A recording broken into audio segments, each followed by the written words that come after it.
I'm David Heitler-Clevens. And I'm Rodney Wittenberg.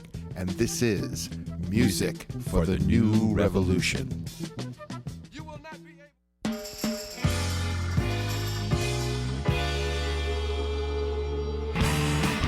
Yeah, an infinite sure. Yeah, fascist twerp. It's the song I hate.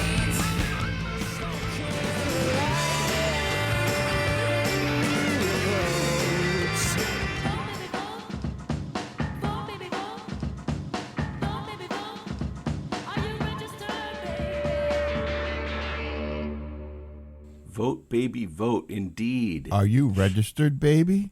Yes. Well, unfortunately, if you're not registered, at least in Pennsylvania, now it's too late. So we hope that you did get registered. And even that you already voted.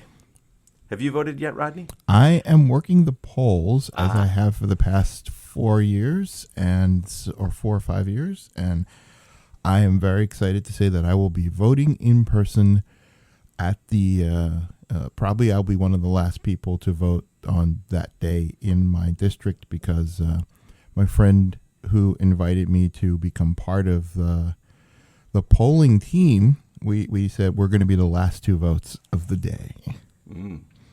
Well, I was very torn, but I did end up deciding to vote by mail, and I dropped my vote off in the drop box yesterday, and it feels good.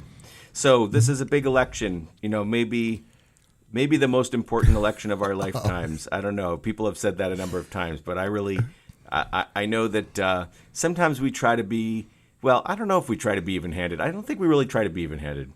But sometimes we try to be a little bit more than I feel like we need to be right now. I think we're at a crossroads in this country where, we're either going to become a fascist dictatorship, basically, or not, and that's what the stakes are, in my opinion. I don't know if you agree with me, Rodney. I do sort of agree with you, but I also, as a student of history, every election in a democracy is the most important election. And we've been having the same fight in this country for 250. So we've been having this fight. I mean, democracy is messy. And from the first election, when the loser from the opposing party was the vice president, they were arguing and fighting, and I know it's a dramatization, but if you watch Hamilton, once the country's founded, still people were arguing and fighting over how we should do this. Should we pay France back? Should we not pay France back? Can he be king forever? And don't get me started on the Whiskey Rebellion. I mean, that's just like a whole thing where like people were kidnapped and held hostage because they didn't want to pay the tax on the whiskey. And of course, the fight between whether the states were and we should be taxed or not, and it goes on. It's the same kinds of fights we've been having forever. So, well, I think that's a good sense of perspective to have, because, it can feel like now is so horrible, and people forget, and when people say, "Oh, this is the worst it's ever been," and the most divisive, and they forget we did actually have a literal civil war in this country, but still.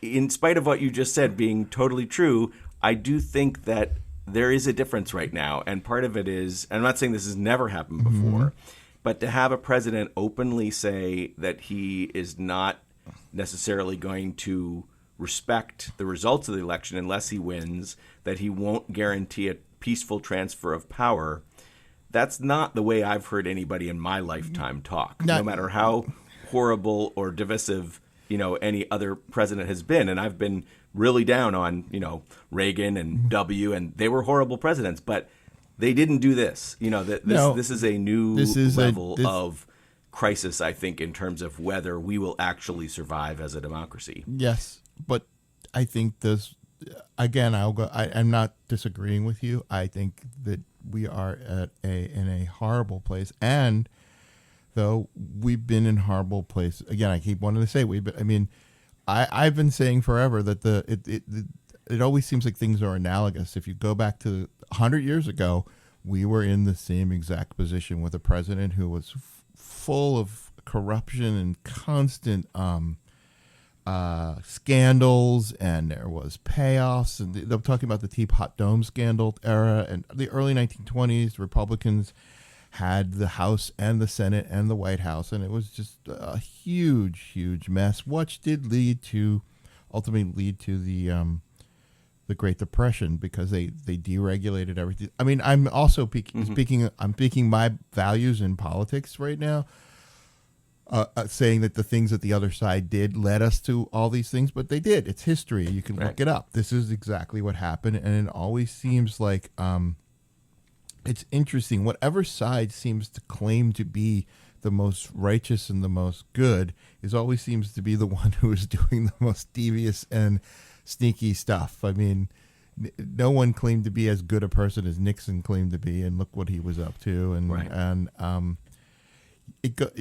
So I think, and definitely, I think, when you look at the pattern of the current resident of the White House, he who shall not be named, he is constantly revealing himself through projection. Everything that he calls other people is more true of him. Yes. Yeah. And so that follows that pattern that you were just pointing out.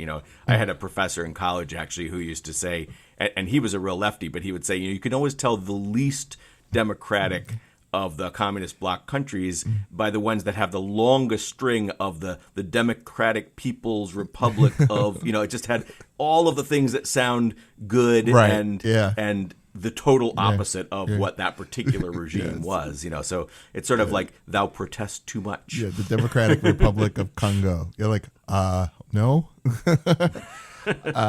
But I think, ever since I was a kid, I couldn't wait. This is going to sound crazy, but I couldn't wait to vote. But I also think that I was immensely fascinated. I was very fascinated. I was fascinated by how government works. I remember probably my first civics class just mesmerized at the things that we could do as a culture and as a people if we all banded together, but also getting that government moves slowly, and it's meant to.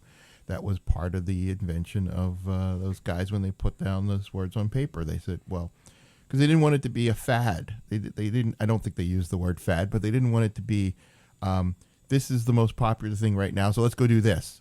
They said, okay, well, that seems like an interesting idea. Let's see. We're going to set up the government so that it moves very, very slowly toward that thing. And if it is something that's good and real, it will change. But, or something that the majority of the people want. The challenge of the majority of people want is if the majority of people are not educated or not enlightened in some way, that also presents a bit of a problem. And a lot of people will take offense to that because they're like, well, whose enlightenment are you talking about? But, when the thing I think people forget is that the founding fathers were, they were all fathers, so that's a problem right there. But B, they were hugely influenced by the age of reason and the age of enlightenment. I think they really thought that by this time we would be one of the most highly educated and erudite and thoughtful, reflective, emotionally mature grouping of people that would be able to handle a democracy, because democracies go away when people cannot be responsible for them, and it is up to us to not only vote but be involved in what is going on in our day-to-day lives vis-a-vis the government. Well, I totally agree, and I actually think that we are at a new level of engagement. I know so many people who, it's the one way that T. Rump has actually made America great, is that there are so many people in response to his awfulness that have gotten, involved in not just voting, but, organizing and, getting other people to vote and all kinds of things. It's really been astronomical, I think. And really, what makes me worried the most is that the idea you were just talking about in terms of, like, people being responsible and voting, I don't see that as the problem as much right now. I see the problem being that there's all these machinations to keep people from voting. Yeah.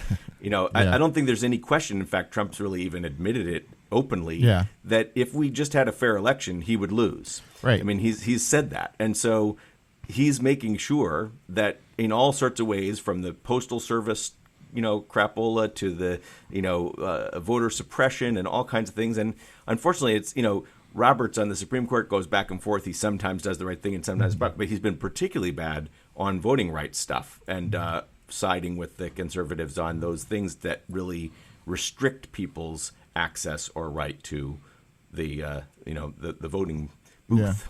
Yeah. I wish there was a way we could have as a culture just an honest moment about politics, money, power, race, sex, meaning sexual identity, all come into play in who's selling who what. It drives me a little crazy because, I hope we do vote out Trump, but Trump isn't the problem. I mean, 30% of the population to 50% of the population agree with him. And so basically he saw an opportunity where he could get over by aligning with that way of thinking. And that way of thinking's been around forever. It's not new to operate out of the idea that, they'll say it's about freedom and individuality, but it's really about a particular mindset of whose freedom and whose individuality we will support and who we won't. The debates were last night. It was really interesting to see how when Trump spoke, he was caring about a certain group of people where Biden was caring about a different group of people. It was amazing, like just in the thing with the healthcare. Biden raises 20 million people will lose their healthcare. Trump goes back, 180 million people will lose their health care. Well, he's talking, just lying, though. Well, he's lying, but he's trying to speak to middle class and upper class people, and Biden's talking about poor people. But everything that Trump said to me was, almost entirely false. It's not just a matter of opinion. It's just he's deliberately misleading people. And I wouldn't say he's caring about anybody. I don't think he cares about anybody but himself. But, he's pretending to. Yes. You could say that. Yeah, He's trying to appeal to. He's appealing to the. Yes, by saying, what did Biden say? A dog whistle the size of a siren. It's not a dog whistle if you're just saying the thing. Right. It's not really a dog whistle. Yeah. Well, and I think the thing that you were saying a moment ago about that it's not really Trump, that there are a lot of people who actually believe these things. Obviously, that's true. If it was only Trump, then we wouldn't have Trump. Right. It'd be the guy. But there's also a lot of manipulation. And it isn't the majority rule. Trump lost by over 3 million votes. That's thanks to the Electoral College that we have him. So it's not what most people want. And I think the way that, even though I totally agree with you that we can't just sort of blame it all on him, that he's there for a reason.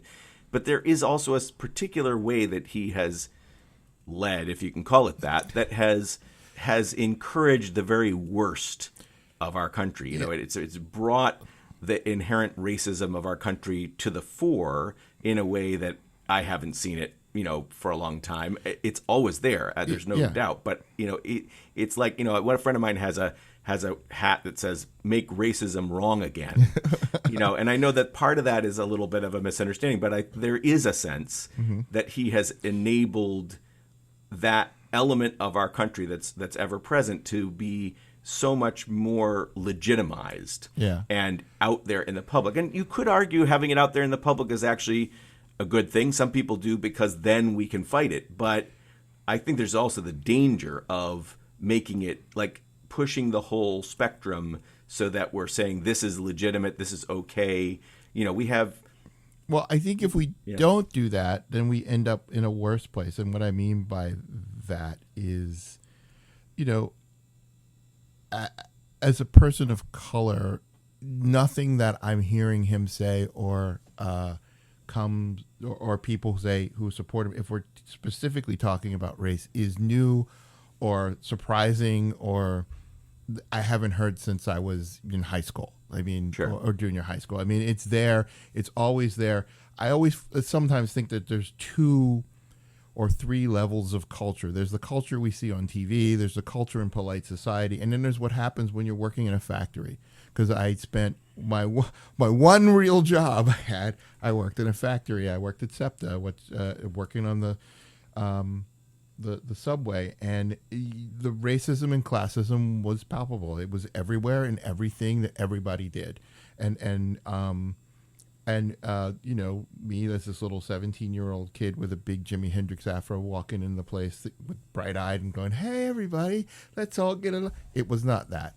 It was no. It was cruel. Well, I was, do understand that, but I also think when you look at like statistics of hate group activity, for instance, and how they have spiked, you know, during this time, there is a way that, again, I think what Trump has done is given those elements permission to be out in the public discourse in a way that was not always true. They weren't, so it's always there. There's always been these hate groups, and if you follow like the Southern Poverty Law Center's, you know, reports and stuff like that, it's scary stuff. There's just tons of them, but there's way more activity, and particularly like, you know, assaults on people based on skin color or religion, sexual or identity, or those things, and that is, I think we can blame that on Trump's, you know, encouraging those elements. Okay. I hear you. You know, one of the things I think that is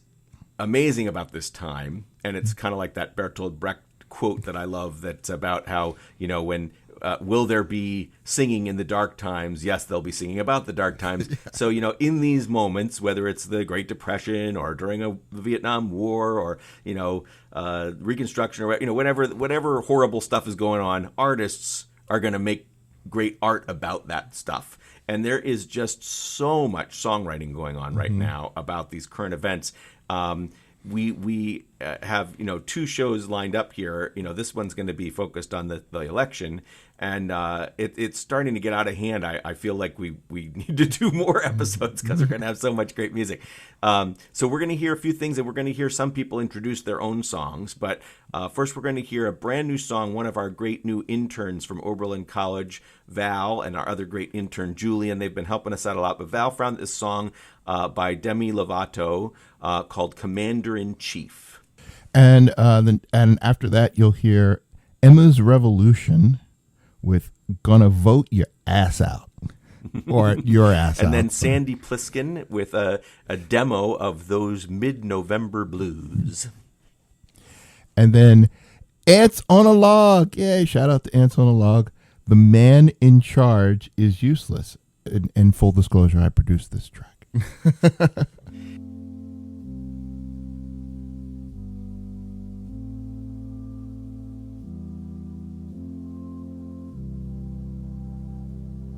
Were you ever taught when you were young? If you mess with things selfishly, they're bound to come undone. I'm not the only one that's been affected and resented. Every story you've spun, and I'm a lucky one. 'Cause there are people worse off that have suffered enough. Haven't they suffered enough? But you can't get enough of shutting down systems for personal gain, fighting fires with liars and praying for rain. Do you get off on pain? We're not pawns in your game. Commander-in-Chief, honestly, if I did the things you do, I couldn't sleep. Seriously, do you even know the truth? We're in a state of crisis. People are dying while you line your pockets deep. Commander-in-Chief, how does it feel to still be able to breathe? We were taught when we were young, if we fight for what's right, there won't be justice for just some. Won't give up, stand our ground. We'll be in the streets while you're bunkering down. Loud and proud, best believe we'll still take a knee while you're Commander-in-Chief. Honestly, if I did the things you do, I couldn't sleep. Seriously, do you even know the truth? We're in a state of crisis. People are dying while you line your pockets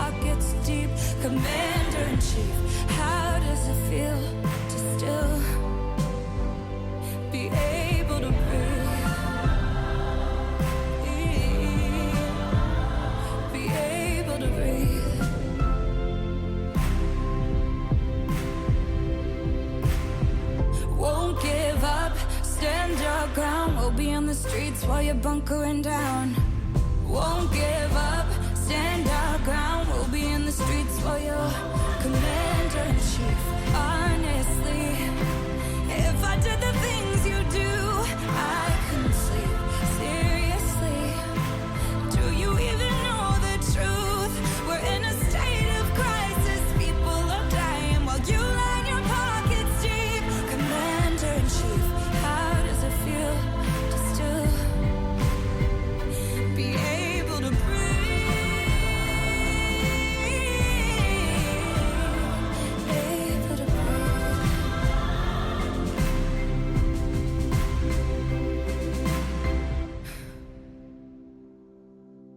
Hey, we're Emma's Revolution. I'm Pat Humphreys. And I'm Sandy O. We're delighted to be here with you all on Music for the New Revolution. Who would have imagined that doing things like keeping a social distance, wearing a mask, filling out a ballot, and dropping it off at the Board of Elections would be a revolutionary act? We wrote this song to help keep you energized to get out the vote and also give you something to dance to on your way to the ballot box.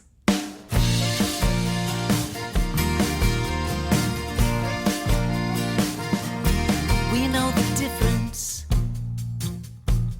between a president and a king. The corruption, the obstruction. You try to get away with everything. We know the difference between the truth and the lies. We're calling you out now. Then beneath November skies, we're gonna vote your asses out. We're gonna make a world where all our voices count. We'll keep fighting back in every way, and then we'll vote your asses out.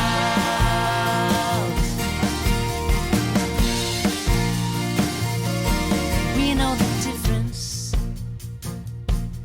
between a leader and a fake. You failed in this pandemic. Now all our lives are at stake. You held up the Bible, then you threatened to kill.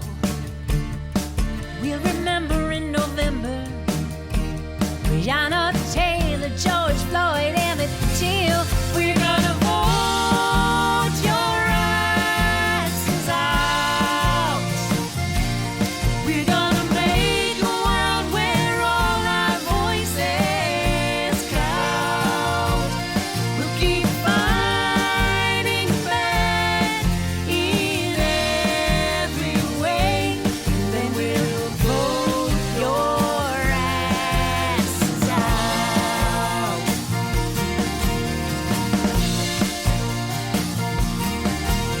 No time for Fauci anymore. Coronavirus, what a bore. Badgeless cops, tanks and streets, bunker visits, tantrum tweets. All your cronies cross the land, trying to stop us best they can. Flashbang, tear gas, pepper spray, we'll take you down election day.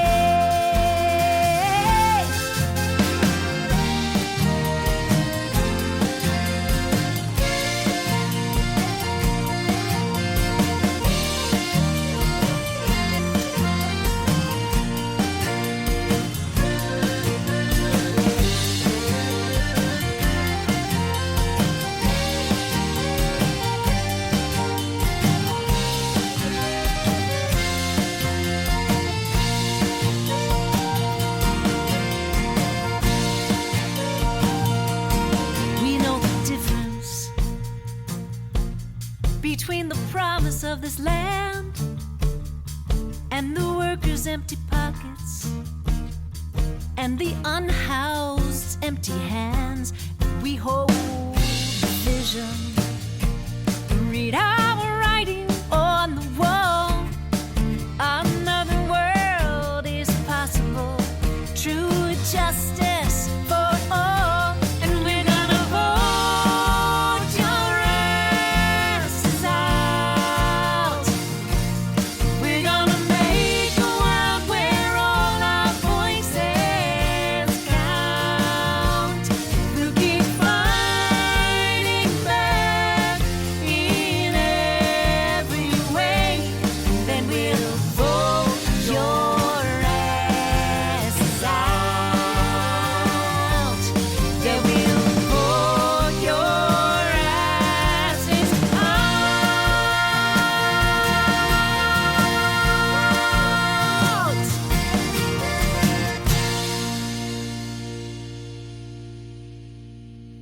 this is Sandy Pliskin from Rhode Island.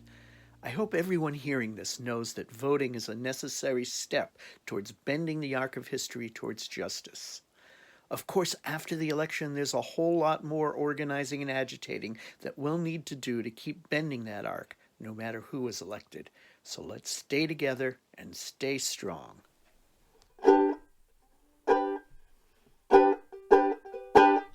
They'll ask you for your money. They'll ask you for your time.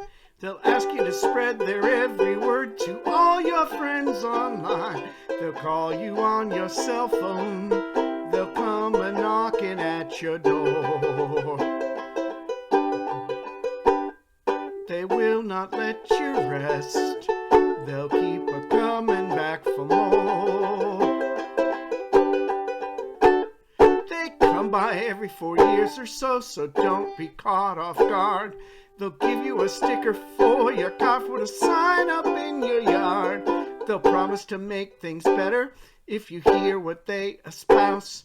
They want your help to get a job and live in a nice White House. One says they'll keep this country great if we leave them in control. The other one vows to build back better and save our nation's soul. Well, some of us voted for Clinton last time, and some of us voted for Trump. And some of us voted third party, and some said voting's for chumps. Now me, I fill out my ballot. I always cast my vote. And I hope everybody does the same from Biloxi to Terre Haute. When the votes have all been counted, and we finally know who won. The folks in charge will say it's over, but our struggle's just begun.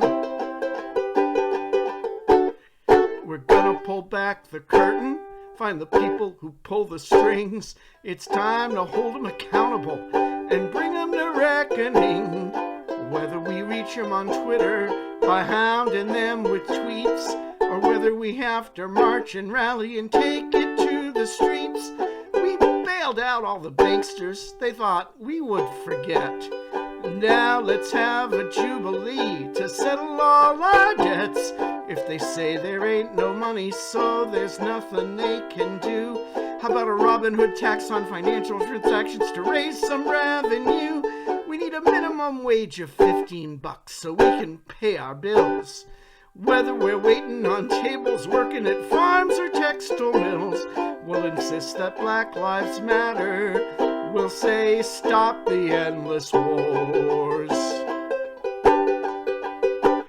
Give us Medicare for all, from San Diego to Baltimore. Coronavirus rages on and thousands of people croak. Instead of acting to save our lives, some idiots call it a hoax. We got forest fires and hurricanes, a biblical power and size. It's way past time for a Green New Deal before this country fries. An instant runoff voting, so we really have a voice. No more Tweedledee and Tweedledum. It's time for a real choice. They'll ask you for your money. They'll ask you for your time. They'll ask you to spread their every word to all your friends online. They'll call you on your cell phone. They'll come a-knocking at your door.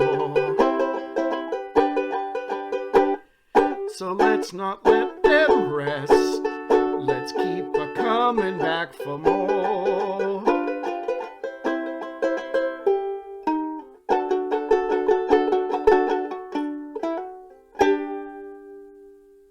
Hey, it's Julie from Ants on a Log. The Man in Charge is Useless is a song from our musical Curious, Think Outside the Pipeline. Cleo and Taylor are two siblings who organize their community to fight for clean air. They've done all the research and collected all the data, and they bring it to their local politician to get him to help. The oil refinery is causing people to be sick. It looks like he's listening, but turns out he's more interested in other things. The man in charge is useless. Hello?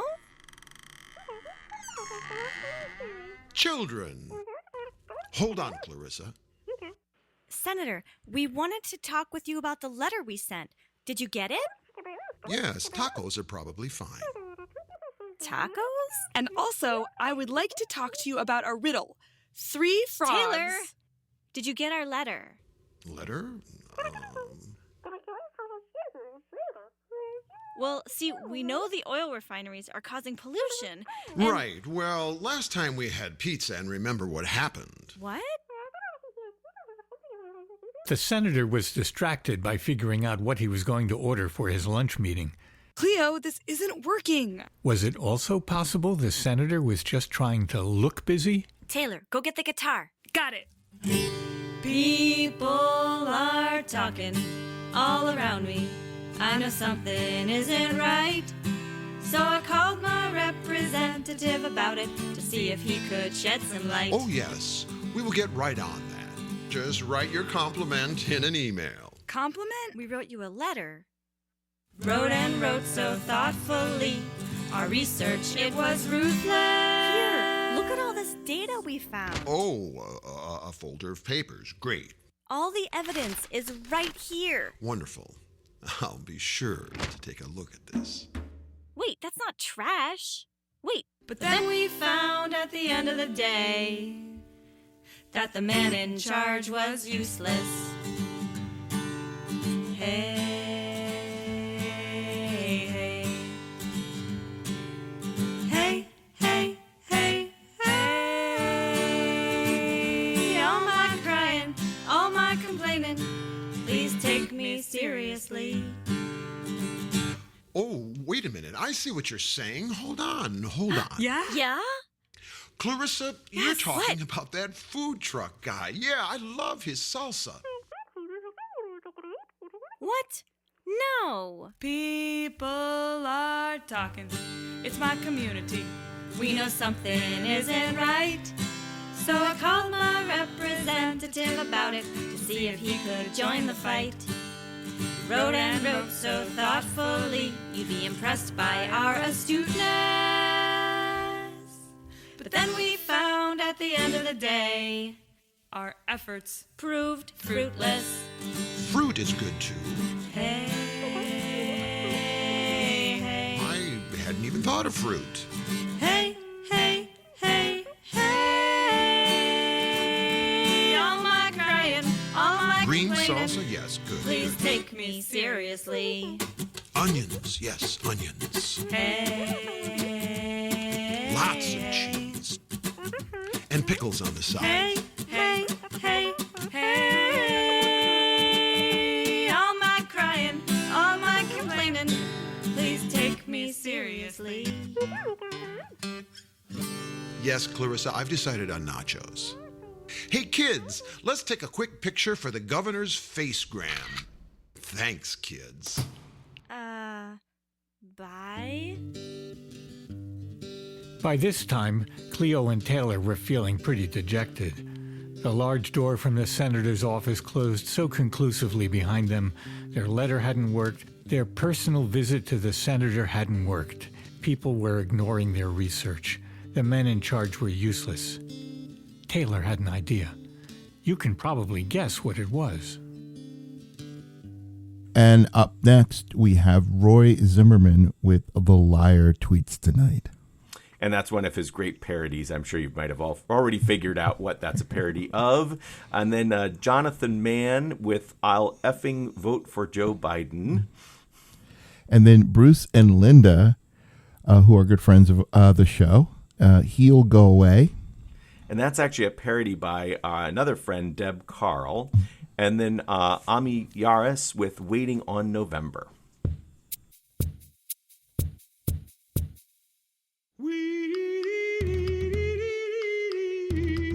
vote him away. Vote him away, vote him away, vote him away, vote him away, vote him away, vote him away, vote him away, vote him away, vote him away, vote him away, vote him away, vote him away, vote him away, vote him away, vote him away, vote him away. In the White House, the mighty White House, the liar tweets tonight. In the West Wing, the the self-obsessed wing, the liar tweets tonight. Non-exotic liar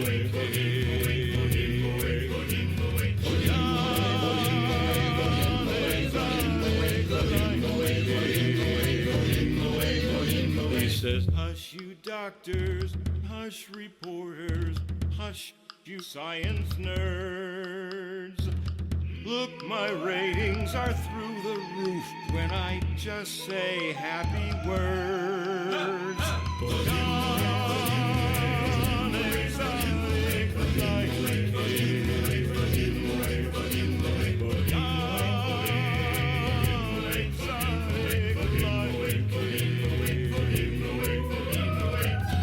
Everyone can get a test. It's just the flu. It's a hoax like all the rest. A left-wing coup. We've got lots of PPE. The cupboard's bare. It's Obama's fault, you see. The buck stops there. In the country, the quiet country, no nurses sleep tonight. But in the White House, the full of shite house, the liar tweets tonight.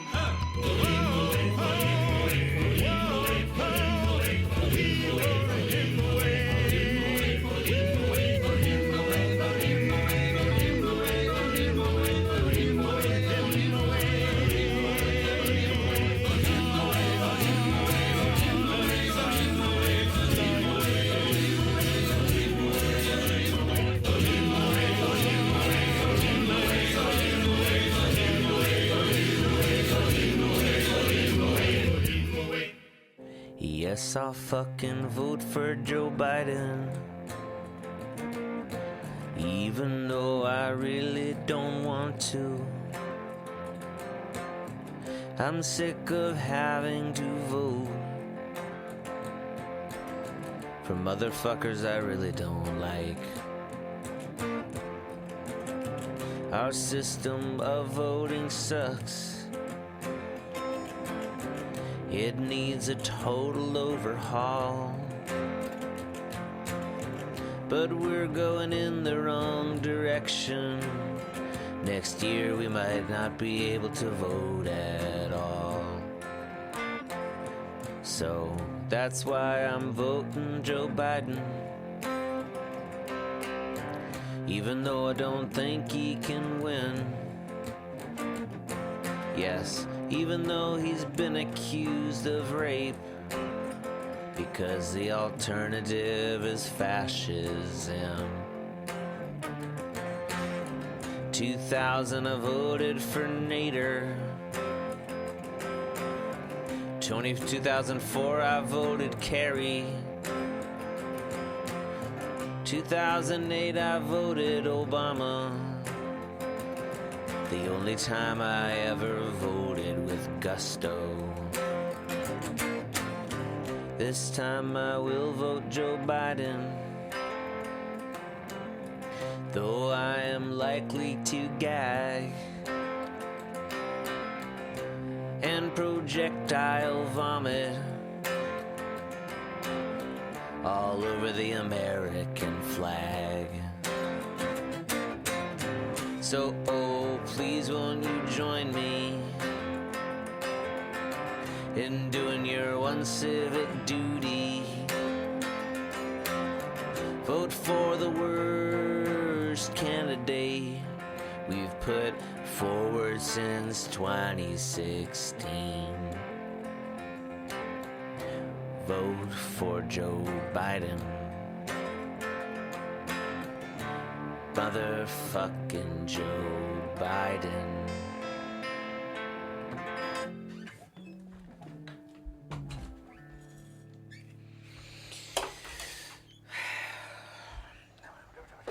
This is Debbie Karl.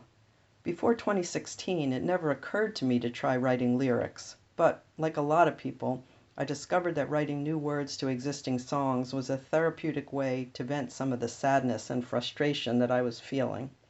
My songs aren't really parodies, since they're mostly not meant to be funny, but I noticed that I was giving them happy endings, which helped give me hope that things could get better in real life, too.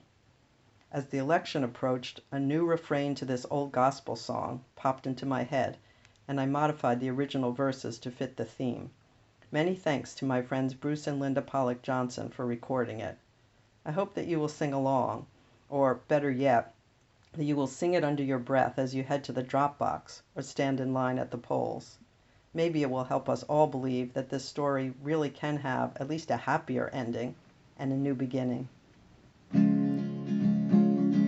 One bright morning past election day, he'll go away. With our votes we happily will say, Please go away. He'll go away like magic. He'll go away. He will try, but we won't let him stay. He'll go away. When the dark years of his term have gone, he'll go away. He will once more just be plain old Don. He'll go away. He'll go away like magic. He'll go away. He will try, but we won't let him stay. He'll go away.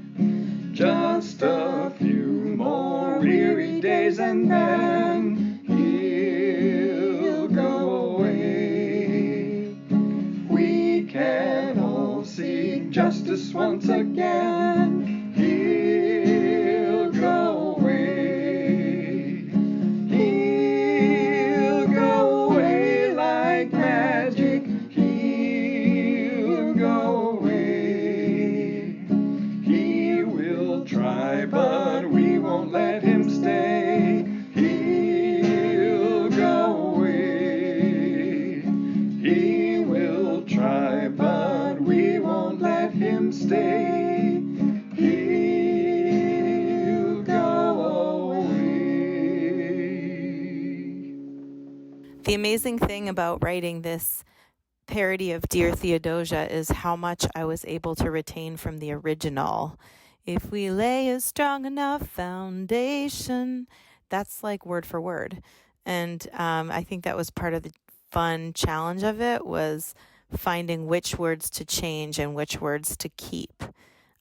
Because there's so much going on right now in this country that's similar to founding a nation. There's chaos, there's hope, there's dreaming, there's visioning, there's internal conflict. And so it makes sense to take a text that's about that and just reconfigure it for today's situation. And my hope is that this song inspires people to vote and to hold on to the hope and vision that we can transform this country into a place that works for all of us. And we can aspire to it. And then by going out and voting and then holding the vision of what that vote can mean for the future, that we can collectively make it happen. Dear Joe and Kamala, what to say to you? You have my vote, you have my mother's too. With all this hatred in the world, I cry, it breaks my heart. I'm dedicated to paving the way for you. A hateful life was never quite my style, and for my child, this country's been so torn apart. It was broken from the start. You'll inherit a divided nation. Small towns and city streets, restore democracy. If we lay a strong enough foundation, we'll pass a Green New Deal and finally start to heal. And we'll know that we're okay, 'cause we're here to stay. So don't you throw that vote away. We're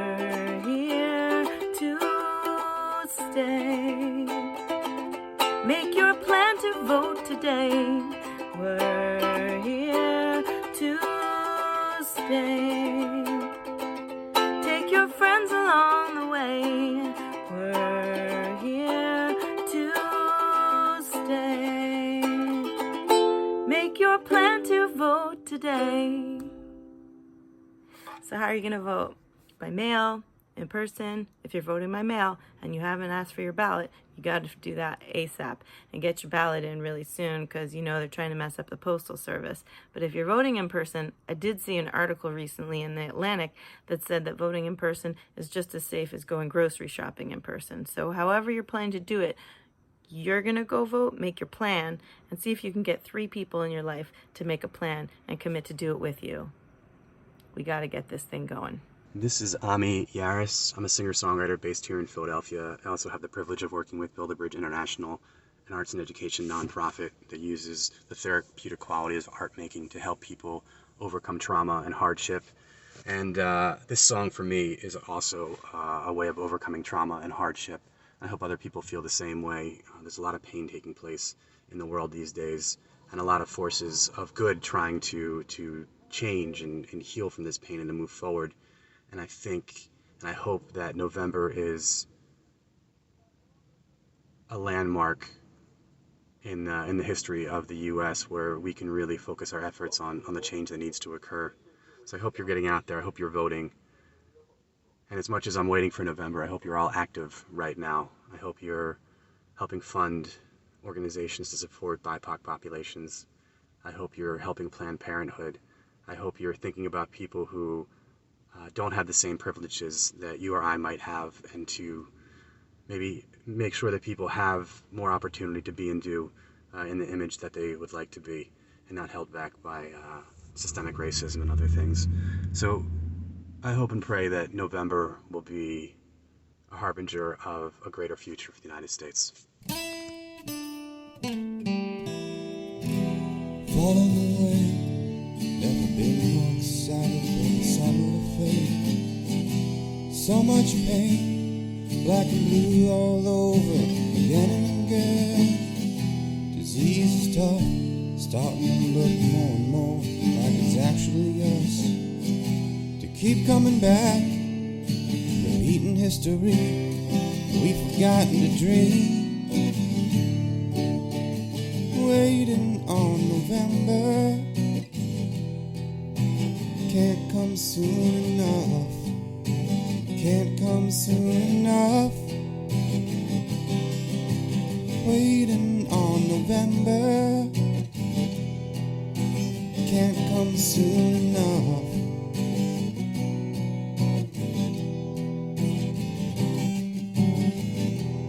Up in the morning, ashes to ashes we will rise up. The dam's been broken, too many holes in the story to last. Feet on the ground ring louder than the bells, bullets, gas bursting in air. The statues will fall, we will not regret, we will not forget. Waiting on November, can't come soon enough, can't come soon enough. Waiting on November, can't come soon enough, can't come soon enough. I've been to your mountaintop, I laid myself down, waiting for the answers till I had not done enough. The hate in this nation, as strong as its greed, impoverished the future, stopped his breath with your knee. Killed when she woke, on his way home, alone in the street.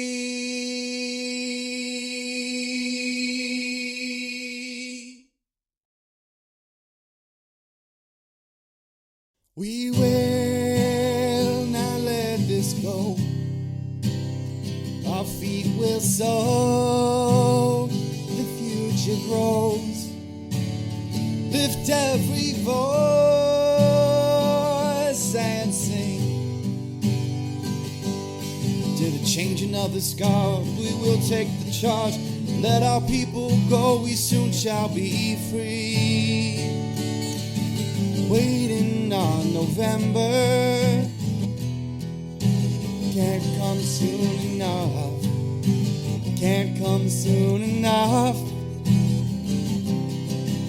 Waiting on November, can't come soon enough. Can't come soon enough. Waiting on November, can't come soon enough. Can't come soon enough. Can't come soon enough. Can't come soon enough. Can't come soon enough. Can't come soon enough. Can't come soon enough. Right after Obama was elected, Michael Moore made this documentary that's on his website, and it's was a warning about the people who were left out or felt left out, and that was the people that Trump went and spoke to, and some of those people I know, and I don't necessarily think they are. Let me be clear. Racism is a very complicated subject, and we talked about it on the show. And I think that it's very hard not to be, some people may disagree with it, but not to have elements of be racist or do racist acts in a culture that is so based on the idea of one race being better than the other. It's our history. It's who we are. And it's everywhere you look. It's in how things are presented. I mean, things have changed, but they're, what's acceptable, what's the idea of beauty, what looks like power, all those things all come out of systemic racism. So Sure. Having said that, I think that one of the problems is that we are also very much a people who like to talk about where we're wronged. And I think that the group that Trump represents never gets marginalized. And this is a stupid example, but I'll leave it with this because I agree with you 100%. But I've been thinking this for a long time. If there was ever a way to unite all of the poor people, we'd have all the power. Not that I'm poor. I shouldn't say we, but I consider myself among the working people. But the problem is that the people at the top explain to the white people at the bottom that it's the brown and black people at the bottom that are the reason they're not up at the top with the white people who are at the top. And that's more about what I think is going on. And if there was ever a way for the people to unite, that would change the power, because there'd be power in numbers. And that is what Martin Luther King was doing when he was assassinated. And nobody's really... That's actually a perfect segue to our song by Chris Chandler, which is called "Down is the New Up." Oh. I don't know if you got a chance to hear this one yet, but yeah. It's a pretty epic song, and it really is making that point that you just said very, very eloquently in speaking. And he's actually a spoken word artist. You might remember we played something in our Woody episodes that was from Stark Raving Chandler, and he was reading from The Grapes of Wrath and the New York Times. That was Chris Chandler, and so this is a brand new thing that he just sent me. And so I think it's really cool that you just led into that so smoothly. Awesome. Well, let's hear it.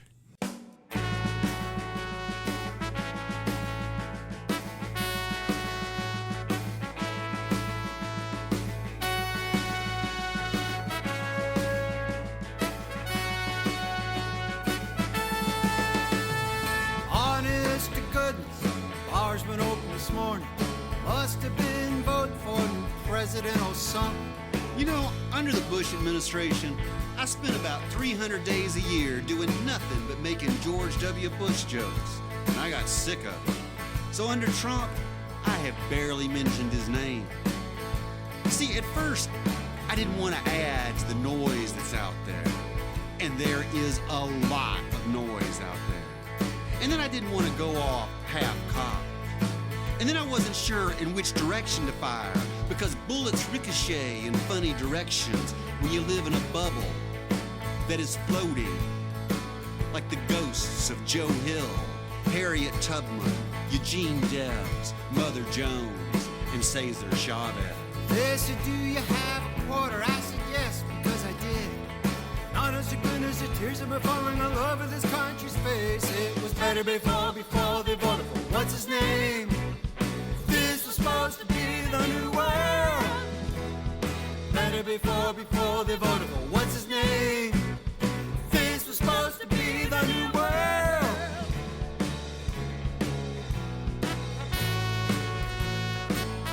And this got me to think that if a ghost can walk through walls, why doesn't he fall through the floor? And at that point, I realized I was on the edge of something really big, standing upon a giant precipice, and that is not a good time to put your best foot forward. I mean, don't get me wrong, I've always liked the metaphor of hell being beneath us, because sometimes you gotta go through hell, and don't we know it? Aren't we all going through hell these days? But sometimes you gotta go through hell. You gotta get down there and wrestle them demons.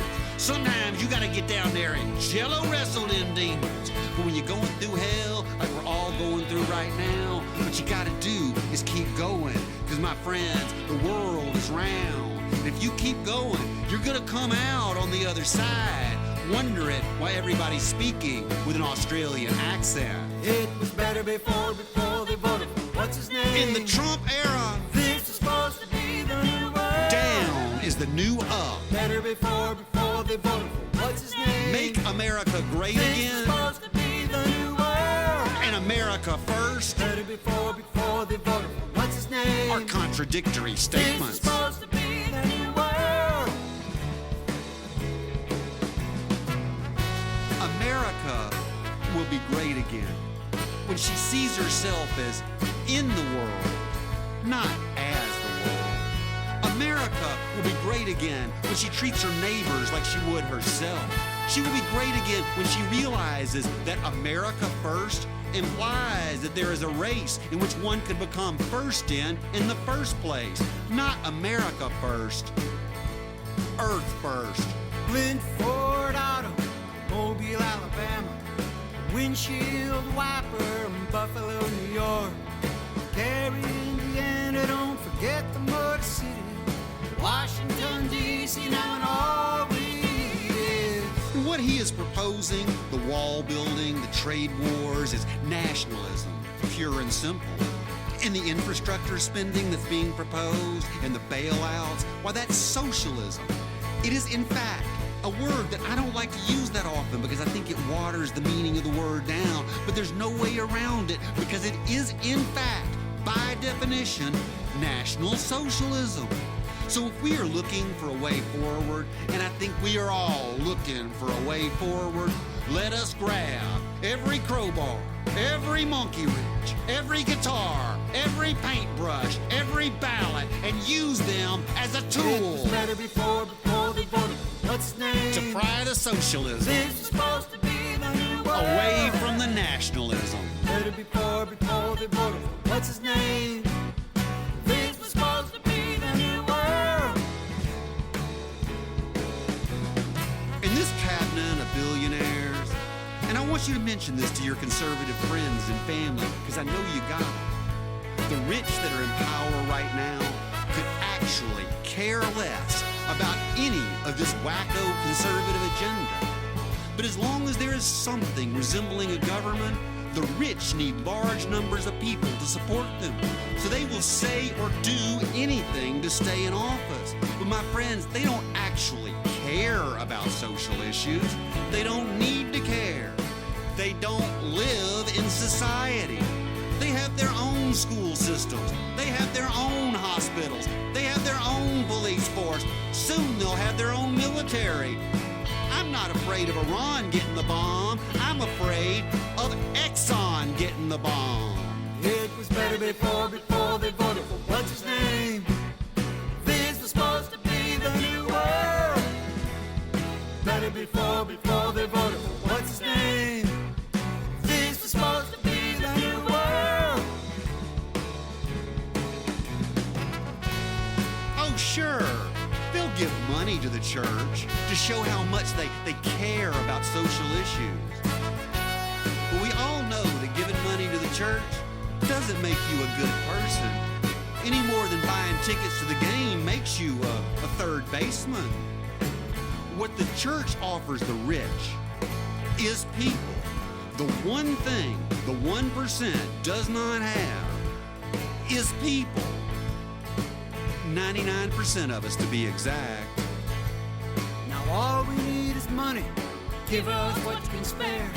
20 or 30 pounds of potatoes or 20 or 30 beers. But wait a second.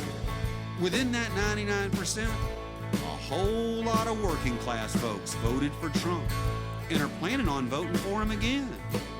Poor people. My people. What I want to know is, what did we do so wrong to allow your average redneck to believe that a billionaire descending from the heavens on a gold-plated escalator in a Manhattan skyscraper has their interests at heart? To make the world great again, we have to burst our own bubble. Yes, my friends, we have to go out there and befriend a redneck. Do not unfriend them, befriend them. Because if regardless of how this election goes, we're still going to be a divided nation. But if each and every one of us goes out there and befriends and turns around one Trump supporter, we could make America great. And that America, maybe, just maybe, could make the world great again. It was better before they voted for what's his name? Walk softly. This was supposed to be the new world. And carry a big carrot. Better before they voted for what's his name? Because like I've always This said, was supposed to be the new world. if you think there is a cutting edge, Before they voted for what's his name? then you ain't on This was it. supposed to be the new world. Which is why I don't think this is that edgy of a thought. If the rich can cross the lines between right and wrong, like a ghost walks through walls, maybe this time they also fell through the floor. It was better before they voted for what's his name? And maybe, just This maybe, was supposed to be the new world. they will go straight to hell. This was supposed to be the new world. And frankly, that's the problem. This was supposed to be the new world. The rich have never been to hell. This was supposed to be the new world. They have never known suffering, want, or This was supposed need. to be the new world. So maybe if they spent just 1 hour experiencing the hell that you and I go through on a daily basis, they would understand what hell really is, and they would remember that the world is round. And maybe they would just keep going until we all come out on the other side, wondering why everybody is speaking with an Australian accent. Hi, everybody. I'm Mary Lou Fulton, the singer and songwriter of Not Going Back. My song is about the epic battle happening now over the future of our nation. There are some people who want to go back to the good old days when the good old boys had their way. Well, not me. Those good old days weren't so good for women, immigrants like my mom, for people of color, and many others who were disrespected and denied their rights. I'm grateful to all those who put their lives on the line for the freedoms that we have today. But we can't take those freedoms for granted. Today, with the White House in the hands of tyrants, we can see how fragile our rights really are. So it's time to come together and keep fighting for our rights and for a future where all of us are respected and all of us belong. As we've seen in this year's uprisings for racial justice, there's still a lot more work to do, and we are not going back. I hear we gotta get back to the time when things were good, when America was great, the world worked like it should. Before we get too caught up in faded photographs, do we really want to go back to the past? back to the kitchen, back in the closet, back to the end of the line. Just keep your mouth shut, do as you're told, and everything's gonna be fine. I don't think so, I don't think so. The good old days, they weren't so good for me. How about you? I don't think so, I don't think so. Oh no, we're not going back. I don't think so. When people cross the border, who fear for your lives? Nothing but invaders with guns and bombs and knives. But they're talking about my mama, been here since she was 9. Proudly waves the flag on the 4th of July. She heals back to the shadows, back where you came from, back to the end of the line. Stop with the Spanish, just pick the crops, and everything's gonna be fine. I don't think so, I don't think so. The good old days, they weren't so good for me. How about you? I don't think so, I don't think so. Oh no, we're not going back. I hear that what we look like doesn't matter anymore. How come all the same folks end up scrubbing floors? Police shoots the black man, always an accident. They say it's not the system, Obama was president. So go back to the projects, back to the hustle, back to the back of the bus. I don't think just so. Keep your mouth shut, do as you're told, and stop making such a fuss. I don't think back so. Back to the kitchen, back in the closet, back to the end of the line. I don't think back so. Back to the shadows, back where you came from, back to another time. I don't think so, I don't think so. The good old days, they weren't so good for me. How about you? I don't think so, I don't think so. Oh no, we're not going back. Oh no, we're not going back. We're not going back. We're not going back. We're not going back. We're not going back. I don't think so.